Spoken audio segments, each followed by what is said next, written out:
Hello बच्चों, आपका हमारी विज्ञान की क्लास में स्वागत है। मैं हूं आपका विज्ञान शिक्षक शंभुनाथ। और विज्ञान में हम अभी तक पहला पाठ रासायनिक अभिक्रियाएं एवं समीकरण का को पढ़ चुके हैं पूरा, जिसमें हमने पूरे पाठ को एक बार रिवीजन करना है। और इस रिवीजन क्लास में वह सारे टॉपिक्स पढ़ने हैं जो अभी तक आप पढ़ चुके हैं। चलिए देखते हैं आज की रिवीजन क्लास में क्या क्या पढ़ना है। जो महत्वपूर्ण बिंदु हैं पूरे लेसन्स में, उन पे बात की जाएगी। तो इस पहले पाठ में रासायनिक अभिक्रियाएं एवं समीकरण में सबसे पहले हमने पढ़ा कि रासायनिक अभिक्रिया क्या होती है। तो उसमें हमने पढ़ा था कि किसी भी पदार्थ के रासायनिक गुणों में परिवर्तन करने वाली या परिवर्तन लाने वाली क्रिया को रासायनिक अभिक्रिया कहते हैं। और उसमें हमने देखा था कि दूध से दही बनना, श्वसन, पाचन या किसी जैविक पदार्थ का सड़ना, यह सारी चीज़ें जो हैं वह रासायनिक अभिक्रिया कहलाती हैं।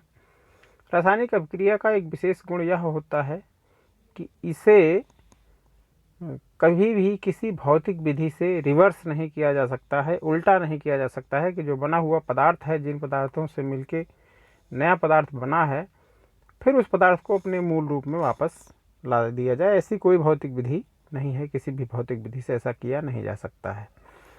तो रासायनिक अभिक्रिया का मतलब हो गया कि दो पदार्थ मिलकर के, दो या दो से अधिक पदार्थ मिलकर के किसी नए पदार्थ का निर्माण करते हैं, और जिसमें उस नए पदार्थ में पदार्थ के जो रासायनिक गुण होते हैं वह मूल पदार्थों से भिन्न होते हैं, या उससे कह सकते हैं आप कि उनके भौतिक गुण, रासायनिक गुण बदल जाते हैं। तो ऐसी क्रिया को हम रासायनिक अभिक्रिया कहते हैं। दूसरा हमारा पॉइंट था कि रासायनिक समीकरण क्या होता है। कोई भी रासायनिक अभिक्रिया का जब हम विवरण लिखते हैं तो उसे कुछ जो है पढ़ने की सुविधा से, अध्ययन की सुविधा के लिए कुछ छोटा करके लिखने का प्रयास किया जाता है, और उसे हम शब्दों के रूप में लिखते हैं। वहाँ पे हमने देखा था कि कैल्शियम, मैग्नीशियम और ऑक्सीजन मिल करके मैग्नीशियम ऑक्साइड बनाते हैं। मतलब मैग्नीशियम का एक रिबन होता है, जब उसको खुली हवा में जलाया जाता है तो वह ऑक्सीजन के साथ अभिक्रिया करके मैग्नीशियम ऑक्साइड बना लेता है। यह जो अभिक्रिया हो रही है, इसे इसका विवरण लिखना, शब्दों में विवरण लिखना, वह रासायनिक जो विवरण लिखा जाता है वह विवरण जो है वह रासायनिक समीकरण कहलाता है। तो रासायनिक अभिक्रिया का विवरण लिखना रासायनिक समीकरण कहलाता है, और इसे हम शब्दों के रूप में लिखते हैं। तो यह जो रासायनिक समीकरण है वह शब्द समीकरण कहलाता है। जैसे एक तरफ मैग्नीशियम और प्लस ऑक्सीजन, और दूसरी तरफ बन जाता है इनसे मिलकर के जो है मैग्नीशियम ऑक्साइड, तो वह रासायनिक समीकरण हो गया। रासायनिक समीकरण को लिखते कैसे हैं? रासायनिक समीकरण को लिखते समय यह हमें ध्यान देना होता है कि बीच में दो इसमें पक्ष होते हैं। एक बायां पक्ष होता है जिसे LHS कहा जाता है, और एक दायां पक्ष होता है जिसे RHS कहा जाता है। यह आप पढ़ चुके हैं, याद होगा आपको। और बाएं पक्ष में जो पदार्थ रखे होते हैं उन्हें अभिकारक कहा जाता है, और दाएं पक्ष में जो पदार्थ रखे होते हैं उन्हें उत्पाद कहा जाता है। हमेशा बाएं और दाएं पक्ष के बीच में एक तीर का निशान लगा हुआ होता है। तो अभिक्रिया लिखने का मतलब यह है कि एक तरफ अभिकारक, दूसरी तरफ उत्पाद। बाएं तरफ अभिकारक लिखे जाते हैं, दूसरी तरफ उत्पाद लिखे जाते हैं। अभिकारक उत्पाद के बीच में एक तीर का निशान लगा हुआ होता है। चाहे जितने अभिकारक हों उन्हें हम बाएं तरफ ही लिखते हैं, उनके बीच धन का निशान लगा देते हैं। दो अभिकारक हैं तो उनके बीच में धन का निशान लगा देंगे, और अधिक हैं तो सबके बीच में, कहने का मतलब धन का निशान लगाकर हम हमेशा अभिकारक को बाएं तरफ, तीर के बाएं तरफ लिखते हैं, और हमेशा उत्पादों को उनके बीच धन का चिन्ह लगाकर उन्हें हम तीर के दाहिनी तरफ लिखते हैं, मतलब RHS साइड में लिखते हैं। यहाँ पे समीकरण को हमने शब्द समीकरण बताया, मैग्नीशियम धन ऑक्सीजन बनता है मैग्नीशियम ऑक्साइड। इसको और हम संक्षिप्त रूप में भी लिख सकते हैं अगर हम इनके रासायनिक सूत्रों का उपयोग करते हैं।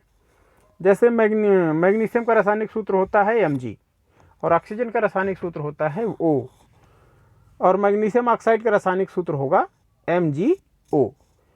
तो हम मैग्नीशियम धन ऑक्सीजन बराबर मैग्नीशियम ऑक्साइड यह ना लिख करके जो है अभिकारक के पक्ष में Mg+O लिख देते हैं। Mg जो है मैग्नीशियम का रासायनिक सूत्र हो गया और O जो है ऑक्सीजन का रासायनिक सूत्र हो गया। अब उत्पाद में जाते हैं RHS साइड में, वहाँ पे हम मैग्नीशियम ऑक्साइड ना लिख करके MgO उसका रासायनिक सूत्र लिख देते हैं। तो इस प्रकार लिखा गया जो समीकरण होता है सूत्रों का उपयोग करके, वह बहुत ही संक्षिप्त समीकरण बन जाता है। तो रासायनिक समीकरण लिखते समय एक तरफ अभिकारक रहेगा, दूसरी तरफ उत्पाद रहेगा, बीच में तीर का निशान लगा हुआ होता है। यह होता है रासायनिक समीकरण लिखना। उसके बाद अगला पॉइंट जो होता है हमारा वह यह होता है कि संतुलित रासायनिक समीकरण का क्या महत्व है। हमने Mg+O2 ऑक्सीजन का अणु और मैग्नीशियम का अणु दोनों मिलकर MgO बनाया, लेकिन उसमें हमने यह नहीं ध्यान दिया कि किस पदार्थ की, किस अभिकारक की या कितनी मात्रा है और उत्पाद में कितनी मात्रा है किसी भी पदार्थ की। हमेशा समीकरण में जो पदार्थ शामिल होते हैं उनके अभिकारकों में उनकी मात्रा और उत्पाद में उनकी मात्रा हमेशा बराबर होनी चाहिए। जैसे calcium plus CaO calcium oxide है और उसके साथ H2O पानी मिला देते हैं हम उसमें, तो बनता है CaOH होल ट्वाइस। अब यहाँ पे यह ज़रूरी है कि दोनों पक्षों में जितना जो है अभिकारकों में कैल्शियम के अणु या परमाणुओं की मात्रा है उतना ही उत्पाद में भी होनी चाहिए, क्योंकि द्रव्यमान संरक्षण का नियम यह कहता है कि किसी भी अभिक्रिया में ना तो किसी भी पदार्थ के अणुओं का सृजन होता है, ना ही बनता है और ना ही वह नष्ट होता है या विनाश होता है। तो रासायनिक समीकरण में दोनों पक्षों में हमें उस अभिकारक में उसके अणुओं की संख्या और उत्पाद में अणुओं की संख्या हमेशा बराबर रखनी पड़ती है, तब वह समीकरण जो है एक संतुलित समीकरण कहलाता है। इसे हम कोई भी रासायनिक समीकरण संतुलित करना होता है उसे हम चरणबद्ध तरीके से संतुलित करते हैं। कैसे, उसको एक क्विक रिवीजन देखें। उसका सबसे पहले क्या किया जाता है समीकरण को संतुलित करने में कि जितने भी पदार्थ शामिल हैं अभिकारक के तौर पे, उत्पाद के तौर पे, अभिकारक का जो रासायनिक सूत्र है उसके चारों ओर बॉक्स बना लेते हैं और उत्पाद का जो रासायनिक सूत्र है उसके उत्पादों के भी जो रासायनिक सूत्र हैं उनके भी चारों ओर एक बॉक्स बना लेते हैं। बॉक्स इसलिए बना लेते हैं कि इस बॉक्स के भीतर हमें कोई परिवर्तन नहीं करना होता है, जिससे पदार्थ का जो मूल रासायनिक सूत्र है उसमें कोई परिवर्तन ना हो, उसमें कोई परिवर्तन ना होने पाए, इसलिए हम पदार्थ के रासायनिक सूत्रों के चारों ओर एक बॉक्स बना देते हैं। पहला हमारा चरण होता है। उसके बाद हम दूसरे चरण की तरफ बढ़ते हैं। दूसरा काम क्या करते हैं? दूसरा चरण यह है कि उसमें जो पदार्थ शामिल हैं अभिक्रिया में उनकी हम सारणी बना लेते हैं। एक तरफ अभिकारक और दूसरी तरफ उत्पाद, और कौन कौन से तत्व शामिल हैं, 3 कॉलम बना करके हम उसकी सारणी बना लेते हैं। और कोई भी तत्व, किसी भी तत्व के अभिकारक में कितने अणु या परमाणु शामिल हैं और उसके उत्पाद में कितने अणु या परमाणु शामिल हैं, उनकी मात्रा को उनके संकेत के सामने लिखते जाते हैं और अंत में योग कर लेते हैं। अगर अभिकारक में उपस्थित अणुओं की संख्या और उत्पाद में उपस्थित अणुओं की संख्या बराबर है तो वह समीकरण रासायनिक समीकरण जो है संतुलित रासायनिक समीकरण कहलाएगा। लेकिन अगर बराबर नहीं है तो उसे हम असंतुलित रासायनिक समीकरण कहते हैं और ऐसे ही समीकरण को हमें संतुलित करने की आवश्यकता होती है। फिर दूसरा चरण हो गया कि हम उसका आकलन कर लेते हैं कि उसमें अभिकारक में कितने परमाणु हैं किसी भी तत्व या पदार्थ के, और उत्पाद में कितने परमाणु हैं, इसका आकलन हो गया दूसरे चरण में। तीसरे चरण में हम आगे बढ़ते हैं तो हम संतुलित करना शुरू कर देते हैं अभिक्रिया को, समीकरण को। उसमें करते यह हैं कि सबसे पहले हम इस यौगिक को लेते हैं जिसके परमाणुओं की संख्या, जिसकी अणु संख्या या आणविक संख्या जो है सबसे अधिक होती है। कहने का मतलब है कि जिसके सबसे ज़्यादा अणु होंगे, संतुलित करने के लिए अगर वह असंतुलित है तो सबसे पहले उसी को हम चुनेंगे। उसके बाद हम उस तत्व को चुनते हैं जिसकी मात्रा, जिसके परमाणुओं की संख्या सबसे अधिक होती है इसी तरह, और उसके बाद उसके कितने परमाणु उत्पाद में होने चाहिए, कितने अभिकारक में होने चाहिए, उसकी मात्रा को हम उसमें संख्या, उसके आगे संख्या लिख करके जो बॉक्स बनाते हैं उसके आगे संख्या लिख करके हम उसको संतुलित कर लेते हैं। उसके बाद इसी तरह ये तीसरा चरण हो गया। उसके बाद हम चौथे चरण की तरफ जब बढ़ते हैं तो फिर पहला तत्व चूँकि संतुलित हो गया, जितनी संख्या लिखनी थी हमने लिख दी। अगले चरण में दूसरा पदार्थ लेते हैं, उसकी संख्या को संतुलित करते हैं। फिर अगले चरण में अंत में उस पदार्थ को लिया जाता है छठे चरण में, जो कि उस पाँचवें चरण में उसमें या वह पदार्थ लेते हैं जिसमें जो कि अभी तक संतुलित नहीं हो पाया है, उसको संतुलित करते हैं। और छठे चरण में हम फिर से अभिक्रिया में के पूरे समीकरण का जो है वह तालिका बनाकर आकलन करते हैं कि अभिकारक में उपस्थित अणुओं की संख्या और उत्पाद में उपस्थित अणुओं की संख्या किसी भी पदार्थ के बराबर हुई कि नहीं हुई।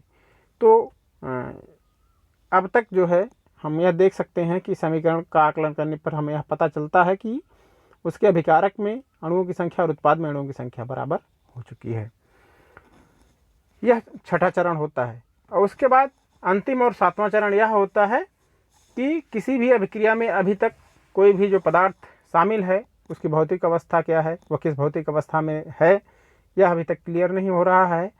तो हम क्या करते हैं, उन पदार्थों के सूत्र के आगे ब्रैकेट में उस पदार्थ की भौतिक अवस्था भी लिख देते हैं, और साथ में किस परिवेश में वह अभिक्रिया हो रही है, सूर्य का प्रकाश है, ऊष्मा गर्म किया जा रहा है, या कोई उत्प्रेरक उसमें शामिल है, वह भी हम उसमें शामिल कर देते हैं, और इसको हम तीर के निशान के ऊपर या नीचे लिख देते हैं। तो पूरी अभिक्रिया का जो है वह भौतिक स्थिति, कौन सा जो है वातावरण है, और साथ में किस पदार्थ के कितने परमाणु किसी अभिक्रिया में रासायनिक समीकरण में शामिल हैं, यह भी हमें स्पष्ट हो जाता है। भौतिक अवस्था लिखने में हम यह देखते हैं कि अगर किसी पदार्थ का जो रासायनिक सूत्र है उसके आगे पूरा उसकी भौतिक अवस्था को ब्रैकेट में लिखने के लिए क्या करते हैं, अगर वस्तु ठोस अवस्था में है पदार्थ जो है तो उसके आगे ब्रैकेट में यस लिख देते हैं। वस्तु द्रव अवस्था में है तो उसके आगे ब्रैकेट में यल, लिक्विड का जो है लिक्विड की जगह यल लिख देते हैं। और वस्तु गैसीय अवस्था में है तो उसके आगे ब्रैकेट में हम जी लिख देते हैं। और वस्तु जो पदार्थ है वह कोई विलयन है तो उस विलयन के आगे हम एक्वस लिखते हैं, AQ लिख देते हैं ब्रैकेट में। तो इस तरह पूरी अभिक्रिया हमारी रासायनिक समीकरण जो है वह संतुलित हो जाता है। तो यह हमने लेक्चर में देखा है। अगर आपको क्लियर नहीं होता तो उस वीडियो को बार बार आप देखें, यह समझ में आ जाएगा। उसके बाद अगला पॉइंट होता है कि रासायनिक अभिक्रियाओं के प्रकार। रासायनिक अभिक्रियाएं कितने प्रकार की होती हैं? कुल रासायनिक अभिक्रियाएं जो हैं वह 5 प्रकार की रासायनिक अभिक्रियाएं होती हैं। उनमें पहली जो मुख्य रासायनिक अभिक्रिया है वह होता है कि संयोजन अभिक्रिया। संयोजन अभिक्रिया में क्या होता है कि 2 या 2 से अधिक प्रकार के अभिकारक मिल करके एकल उत्पाद का निर्माण करते हैं। 2 पदार्थ मिल करके जुड़ जाते हैं और एक नए पदार्थ का निर्माण कर देते हैं। ऐसी अभिक्रिया को हम संयोजन अभिक्रिया कहते हैं। जैसे उदाहरण भी वहाँ पे दिया गया है लेक्चर में कि CaO प्लस H2O बनता है CaOH होल ट्वाइस। तो यह अभिक्रिया जो है संयोजन अभिक्रिया कहलाती है। संयोजन अभिक्रिया के और भी तमाम उदाहरण हैं। दहन होता है, जब कार्बन का किसी वायु में, तो कार्बन और ऑक्सीजन मिलकर के कार्बन डाइऑक्साइड बना लेते हैं। ऐसे ही जो हमारे घरेलू सिलेंडर है उसमें जो गैस भरी होती है मीथेन, वह भी ऑक्सीजन के साथ मिलती है, तो वह भी एक संयोजन अभिक्रिया होती है। संयोजन अभिक्रिया जब भी होती है तो उसमें एक चीज़ होता है कि ऊष्मा उत्पन्न होती है। संयोजन अभिक्रिया में ऊष्मा उत्पन्न होती है, और कोई भी रासायनिक अभिक्रिया जिसके होने पर ऊष्मा का उत्पादन होता है या जिस रासायनिक अभिक्रिया में ऊष्मा बाहर निकलती है, ऐसी रासायनिक अभिक्रियाओं को हम ऊष्माक्षेपी रासायनिक अभिक्रिया कहते हैं। जैसे कैल्शियम ऑक्साइड और पानी जब मिलता है तो बहुत तेज ऊष्मा उत्पन्न होती है। इसी तरह श्वसन भी एक ऊष्माक्षेपी रासायनिक अभिक्रिया है। उसके बाद वियोजन अभिक्रिया। संयोजन अभिक्रिया आपको समझ में आ गया होगा, अगर नहीं क्लियर होता है तो फिर से वीडियो हमारा देखें पिछली क्लास का। वियोजन अभिक्रिया, वियोजन अभिक्रिया क्या होती है?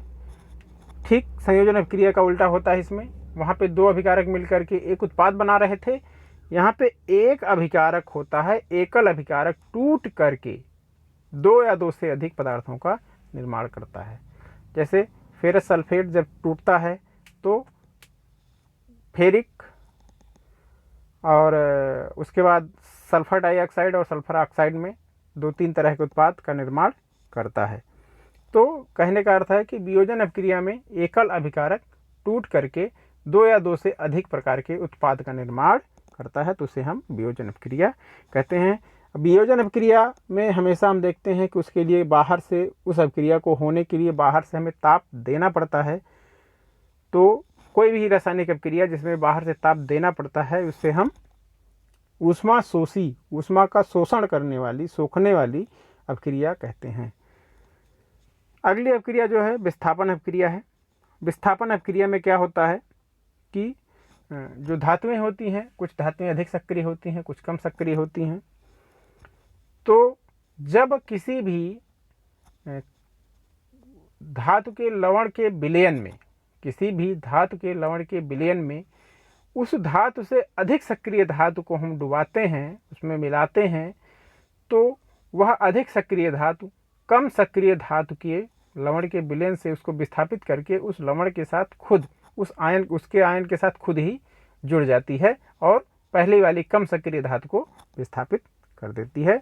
जैसे कॉपर सल्फेट के विलयन में अगर लोहे की कील डुबाई जाती है CuSO4 में Fe, तो FeSO4 बन जाता है और वह CuSO4 से Cu को हटा देता है और FeSO4 बना लेता है, जिससे लोहे की कील के ऊपर एक भूरे रंग की परत जम जाती है। तो एक धातु, एक अभिकारक जो है दूसरे अभिकारक के लवण के विलयन से जो है उसको विस्थापित कर देना, वह विस्थापन अभिक्रिया कहलाता है। द्विविस्थापन अभिक्रिया क्या है? उससे थोड़ा अंतर यह है कि यहाँ पे एक अभिकारक के आयन विस्थापित होते हैं। द्विविस्थापन अभिक्रिया में दोनों अभिकारकों के आयन आपस में बदल जाते हैं। जैसे बेरियम सल्फेट है और सोडियम क्लोराइड है, दोनों जो है लवण है, और दोनों का जब विलयन मिलाया जाता है तो क्या होता है कि सल्फेट सोडियम के साथ जुड़ जाता है और क्लोराइड जो है वह बेरियम के साथ जुड़ जाता है और बना लेता है सोडियम सल्फेट, और बेरियम क्लोराइड बना लेता है बेरियम सल्फेट और सोडियम क्लोराइड। तो आयनों की अदला बदली हो जाती है। इस तरह की अभिक्रिया को जो है वह द्विविस्थापन अभिक्रिया कहते हैं, जब अभिकारकों के बीच आयनों की अदला बदली हो जाती है। इस अभिक्रिया में जब बेरियम क्लोराइड सोडियम सल्फेट से अभिक्रिया करता है तो बेरियम सल्फेट जो बनता है वह हमें दिखाई देता है अभिक्रिया के दौरान कि उसकी पेंदी में, बर्तन की पेंदी में सफ़ेद रंग के पदार्थ के रूप में बैठ जाता है, जो कि पानी में अघुलन से, पानी में नहीं घुलता है।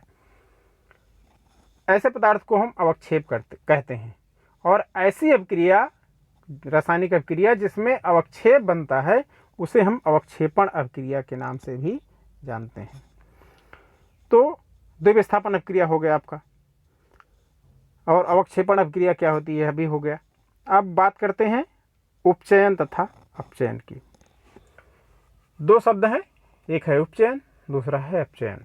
उपचयन में क्या होता है, कोई भी पदार्थ जिसके साथ ऑक्सीजन जुड़ता है तो कहते हैं कि उसका उपचयन हो रहा है, ऑक्सीजन का जुड़ना अर्थात उसका उपचयन हो रहा है। और जब किसी भी पदार्थ से ऑक्सीजन निकलता है तो उसका अपचयन होता है, या कहते हैं वह पदार्थ अपचयित हो रहा है। उदाहरण के लिए जैसे तांबा है, कापर Cu, उसको हवा में जब गर्म किया जाता है खुली हवा में तो वह काले रंग में बदल जाता है। होता क्या है कि वह कापर जो है वह ऑक्सीजन से क्रिया करके कापर ऑक्साइड बना लेता है, तो ऑक्सीजन जुड़ रहा है कापर के साथ, तो ऐसी अभिक्रिया को हम उपचयन अभिक्रिया कहते हैं। वहीं जब उस कापर ऑक्साइड को के ऊपर हाइड्रोजन गैस प्रवाहित करते हैं तो हाइड्रोजन उस कापर ऑक्साइड से ऑक्सीजन को निकाल लेता है, और या कापर से ऑक्सीजन निकल करके हाइड्रोजन के साथ जुड़ जाती है और फिर से तांबा कापर मुक्त हो जाता है और बनता है Cu+H2O। तो यहाँ पे ऑक्सीजन कापर से निकल गई। पहली अभिक्रिया में जब हमने उससे गर्म किया तो उसके साथ ऑक्सीजन जुड़ी थी तो उसे हमने उपचयन कहा था। यहाँ पे जब उसके ऊपर हाइड्रोजन गैस प्रवाहित की गई तो कापर ऑक्साइड से ऑक्सीजन निकल करके हाइड्रोजन से जुड़ गई, तो कापर से ऑक्सीजन निकल गई, तो ऐसी अभिक्रिया को अपचयन अभिक्रिया कहा गया था। तो उपचयन का मतलब ऑक्सीजन का किसी पदार्थ के साथ जुड़ना और अपचयन का मतलब किसी पदार्थ से ऑक्सीजन निकलना, सीधी सीधी बात। एक चीज, कोई भी रासायनिक अभिक्रिया होती है तो उसमें हमें दोनों अभिक्रियाएं दिखती हैं कि उपचयन भी होता है और अपचयन भी होता है। जैसे कापर ऑक्साइड पे जब हाइड्रोजन गैस प्रवाहित करते हैं तो कापर से ऑक्सीजन निकल गई, उसका उपचयन हो गया। हाइड्रोजन के साथ ऑक्सीजन जुड़ गई तो हाइड्रोजन का कापर से ऑक्सीजन निकल गई, उसका अपचयन हो रहा है। तो और हाइड्रोजन के साथ ऑक्सीजन जुड़ रहे है तो ऑक्सीजन के जुड़ने को हम उपचयन कहते हैं, तो हाइड्रोजन का उपचयन हो रहा है। तो कहने का मतलब किसी भी रासायनिक क्रिया में उपचयन और अपचयन क्रियाएं एक साथ होती हैं। तो ऐसी अभिक्रियाओं को जिनमें उपचयन और अपचयन एक साथ होती हैं उन्हें हम रेडॉक्स उपचयन अपचयन अभिक्रियाएं या रेडॉक्स अभिक्रिया कहते हैं। तो रेडॉक्स रिएक्शन उपचयन अपचयन अभिक्रिया को भी कहा जाता है। उपचयन अपचयन अभिक्रिया के दैनिक जीवन में कुछ अनुप्रयोग हैं, जैसे संक्षारण। पहला, संक्षारण क्या होता है और उस संक्षारण से क्या क्या हानियां हैं, थोड़ा शॉर्ट में जान लीजिए, बाकी आगे के लेसन्स में हम पढ़ेंगे विस्तार पूर्वक इसके बारे में। लोहे को खुली हवा में रख दिया जाता है जब लोहे कहीं पर, तो उस वह अपने वातावरण में उपस्थित नमी और ऑक्सीजन से अभिक्रिया करके उसके ऊपर एक भूरे रंग की परत जम जाती है। चांदी के कुछ जेवर होते हैं, आभूषण होते हैं, वह भी कुछ समय बाद काले पड़ जाते हैं। तो हो क्या रहा है, उपचयन हो रहा है, वहाँ पर लोहे के साथ ऑक्सीजन जुड़ जाती है और फेरिक ऑक्साइड बना लेता है, तो वही हमें भूरे रंग की परत के रूप में दिखाई देती है। तो लोहे का उपचयन हो जाना, वह लोहे में जंग लगना होता है, और चांदी के आभूषण जो है जो काले पड़ जाते हैं उनमें भी जो चांदी होती है वह ऑक्सीजन के साथ जुड़ जाती है और काले रंग की सिल्वर ऑक्साइड की परत बना लेती है। हानियां क्या हैं इनसे, बहुत से लोहे के सामान होते हैं, गाड़ियों के ढांचे होते हैं, पुल होती हैं, रेलिंग होती हैं, उनमें संक्षारण से प्रतिवर्ष बहुत नुकसान होता है, जिससे उनको बार बार रिपेयरिंग करनी पड़ती है और जिसमें बहुत ही धनहानि होती है, श्रम व्यय होता है और धनहानि होती है। तो संक्षारण से ये हानि है। दूसरा टॉपिक दैनिक जीवन में क्या है, विकृत गंधिता। विकृत गंधिता मतलब जब कोई तैलीय पदार्थ खुली हवा में रख दिया जाता है तो कुछ समय बाद वह ऑक्सीजन से, जो तैलीय पदार्थ है वसा है, वह ऑक्सीजन से क्रिया करने लगता है और उस पदार्थ से एक विशेष तरह की गंध या कह सकते हैं दुर्गंध हमें महसूस होती है या निकलती है। इस क्रिया को हम विकृत गंधिता कहते हैं। जब तैलीय पदार्थ ऑक्सीजन के साथ जुड़ जाता है, मतलब उस तैलीय पदार्थ का उपचयन हो जाता है वसीय पदार्थ का, उसको हम विकृत गंधिता कहते हैं। कैसे बचाया जा सकता है भोज्य पदार्थों को उसके विकृत गंधिता से? क्या करेंगे कि हम कोशिश करते हैं कि उसके साथ जब कोई एंटीऑक्सीडेंट मिला देते हैं, प्रतिऑक्सीकारक पदार्थ, तो वह ऑक्सीजन को अपने साथ जोड़ लेता है, उस तैलीय पदार्थ से नहीं जुड़ने देता है, तो वह उसमें विकृत गंधिता नहीं उत्पन्न होती है। दूसरी चीज़, एयर टाइट हवारोधी जो है डब्बों का उपयोग करते हैं तैलीय पदार्थों को बंद करने के लिए, तो भी वह विकृत गंधिता से बच जाते हैं। हम सामान्य रूप से जो चिप्स के पैकेट देखते हैं उसमें काफ़ी हवा भरी होती है, जो वहाँ पे क्या करते हैं, उसमें से ऑक्सीजन निकाल लेते हैं पैक करते समय उसे, और उसमें नाइट्रोजन गैस भर देते हैं। तो वह नाइट्रोजन गैस चूँकि कम सक्रिय होती है, तो वह जो चिप्स के पैकेट में जो चिप्स भरा हुआ होता है वो ऑक्सीजन नहीं पाता है, तो सुरक्षित बना रहता है, और इसलिए उसमें हम कम सक्रिय गैस नाइट्रोजन भर देते हैं। तो विकृत गंधिता को रोकने के लिए तैलीय पदार्थों के साथ ऑक्सीजन जुड़ने से रोका जाता है। तो यह था आज का रिवीजन लेसन, और कोई भी डाउट होता है तो उससे आप हमसे पूछ सकते हैं। अब भी कोई टॉपिक, पूरे पाठ को हमने पढ़ लिया, पूरा रिवीजन कर लिया, अब भी कोई टॉपिक आपको क्लियर नहीं हो रहा है तो कमेंट करके बताएं, उस पर फिर बात की जाएगी। बाकी मिलते हैं अब आपके नेक्स्ट क्लास के साथ। चूँकि यह अध्याय पूरा हो गया है तो अब आपका दूसरा अध्याय शुरू होगा, उस लेसन के साथ मिलेंगे। तब तक आप पढ़ते रहिए और इस पहले लेसन को दोहराएं, फिर से खूब अच्छे से सारे वीडियोस देखें। बाकी हम अपने नए वीडियो के साथ मिलेंगे, नई क्लास के साथ। पढ़ते रहिए, स्वस्थ रहिए, घर पर रहिए, हमेशा साबुन से हाथ धोएं और बाहर निकलने से बचें, और यह कोशिश करें कि जब बाहर निकलें तो हमेशा मास्क का उपयोग करें। आज की क्लास यहीं समाप्त होती है। बहुत बहुत शुभकामनाएं।